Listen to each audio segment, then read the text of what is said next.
kalian tentu tidak asing dengan kata selingkuh, bukan? Pernah nggak kalian diselingkuhin? Atau jangan-jangan kalian juga pernah berselingkuh? Apa sih arti selingkuh yang sebenarnya? Selingkuh secara umum dikaitkan dengan perbuatan yang tidak jujur terhadap pasangan, baik itu pacar, suami, ataupun istri, atau tepatnya suatu yang melanggar kesepakatan atas kesetiaan hubungan seseorang. Menurut Kamus Besar Bahasa Indonesia lebih tepatnya, selingkuh adalah suka menyembunyikan sesuatu untuk kepentingan sendiri, tidak jujur, dan tidak berterus terang. Malah ada yang buat plesetannya, selingkuh itu adalah selingan indah keluarga hancur. Nah, sudah tahu buntutnya keluarga akan hancur, tapi tetap aja masih banyak orang yang melakukannya. Dari penelitian yang saya pelajari, saya telaah lebih dalam, saya coba kupas apa sih penyebabnya bisa terjadinya perselingkuhan. Di sini saya coba mengupas dari sisi wanita. Yang pertama, saat kita sudah menikah, banyak sekali perubahan-perubahan yang akan terjadi dalam hidup kita.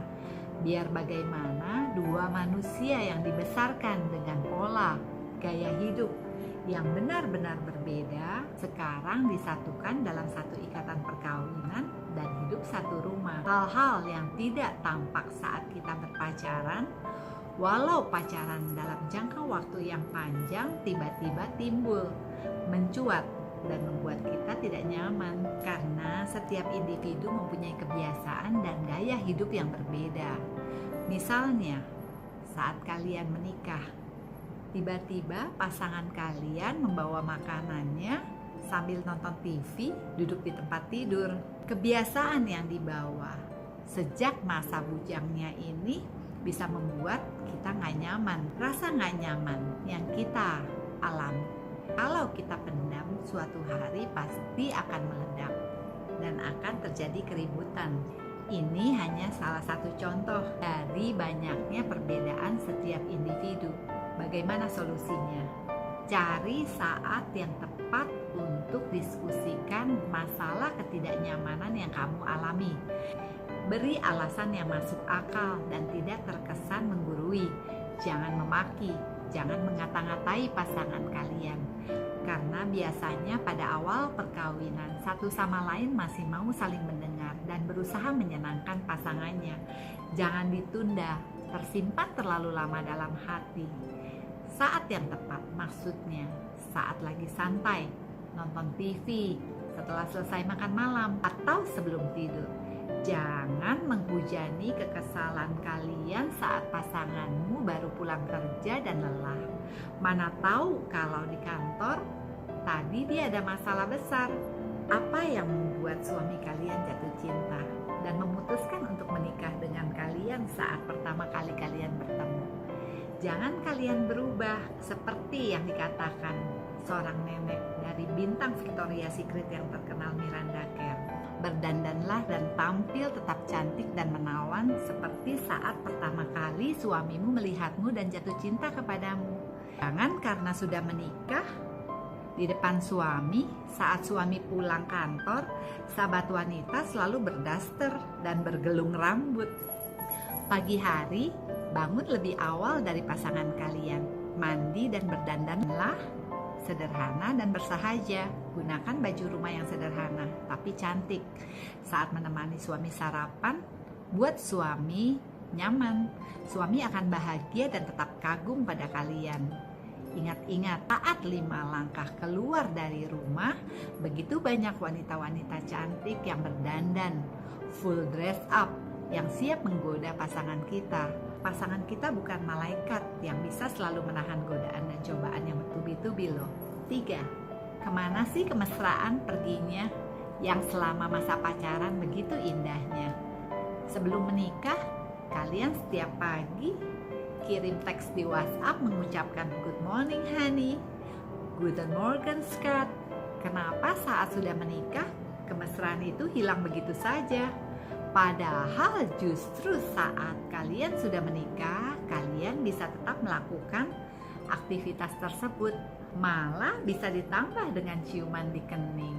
Bukankah kata lain dari pernikahan adalah kita bisa berpacaran tanpa batas, tanpa melanggar norma-norma susila dan sopan santun yang ada? Kalian bisa mulai sejak pagi ini, sebelum kalian terlambat. Yang keempat, hindari lingkungan yang buruk. Karena aura negatif dan lingkungan yang buruk cepat menular. Yang kelima, jangan curhat kepada lawan jenis.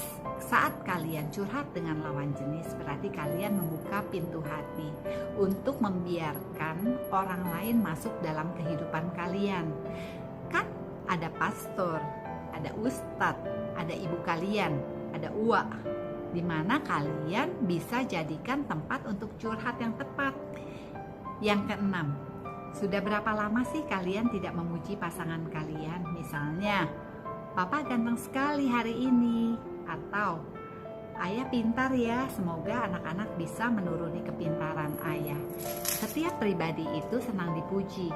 Puji dengan tulus, mereka akan merasakan ketulusan hati kalian. Tapi jangan ada buntutnya. Setelah memuji, tak kenaikan gaji bulanan untuk biaya rumah tangga. Ketujuh, tumbuhkan rasa percaya terhadap pasangan. Kalau setiap jam, setiap menit kalian WhatsApp atau telepon kepada pasangan kalian, pasti pasangan kalian gak nyaman dan berasa diintimidasi, dan juga tidak bisa bekerja dengan baik dan total. Yang kedelapan, ini khusus untuk wanita-wanita pekerja atau businesswoman atau para istri yang berasal dari strata title yang lebih tinggi daripada pasangannya, atau wanita-wanita yang mempunyai income bulanan lebih tinggi dari para suami. Jangan kalian memperlakukan suami-suami kalian dengan tidak hormat, karena suami adalah kepala keluarga yang harus dihormati, disegani. Misalnya, jangan memotong, membantah, bahkan mematahkan ucapannya dengan tidak sopan, terlebih di depan orang banyak. Jangan bersikap sok pandai dan serba tahu. Hargai pasangan kita, jangan permalukan dia. Hati-hati sahabat wanita. Untuk laki-laki yang merasa minder atau insecurity di depan istrinya, biasanya orang seperti ini pandai menyimpan perasaan. Dia terlihat biasa-biasa saja, everything okay. Padahal keminderan ini menggerogoti karakter dirinya dari dalam. Apa yang dia lakukan selanjutnya? Dia akan mencari ketenangan di luar rumah, di mana dia bisa lebih dihargai dan didengar pendapatnya. Itu akan menjadi cikal bakal buat perselingkuhan. Yang kesembilan, jangan menjadi pribadi bentukan. Maksudnya pribadi bentukan adalah saat kalian bertemu dengan calon suami kalian dulu, kalian adalah pribadi yang riang, ceria, bisa membawa suasana hangat. Tapi dengan berjalannya waktu, karena rasa segan dan rasa takut, kalian tiba-tiba berubah menjadi pribadi yang pendiam, yang penurut. Awalnya pasti menyenangkan buat pasangan kalian, karena dipikirnya istrinya sudah jinak dan menjadi penurut. Tapi ingat, sikap penurut yang membabi buta adalah sikap yang membosankan. Laki-laki itu adventurous. Dia akan berusaha keras menaklukkan sesuatu yang sulit dalam hal pekerjaan, juga dalam hal wanita. Saat kalian sudah ditaklukkan, mereka akan merasa sudah tidak ada lagi tantangan yang harus ditaklukkan. Akibatnya, mereka akan menjadi bosan. Ada satu pertanyaan penting. Bila sebuah rumah tangga hidup rukun, bahagia, damai, saling menghormati, apa mungkin masih bisa terjadi perselingkuhan? Terapis pernikahan Aaron Anderson menyebutkan beberapa teori yang ternyata mengatakan dalam perkawinan bahagia pun masih bisa terjadi perselingkuhan. Karena perselingkuhan bukan hanya didasari hasrat untuk berhubungan seksual. Kadang kedekatan emosional, komunikasi yang manis, di mana seorang laki-laki akan merasa nyaman. Bisa juga karena faktor genetik. Orang tua kita bilang faktor bibir, bebet, bobot itu adalah faktor penting untuk diperhatikan. Tapi bukan berarti Kalau kita punya orang tua yang melakukan poligami, terus anak-anaknya juga akan melakukan hal yang sama, karena faktor motivasi diri, lingkungan, dan intelektual tiap-tiap pribadi akan mengubah dan mematahkan faktor genetik tersebut. Perkawinan adalah sesuatu yang indah dan sakral. Alangkah indahnya kalau setiap pasangan bisa saling mengasihi, saling menyayangi, saling melengkapi tanpa ada perselingkuhan.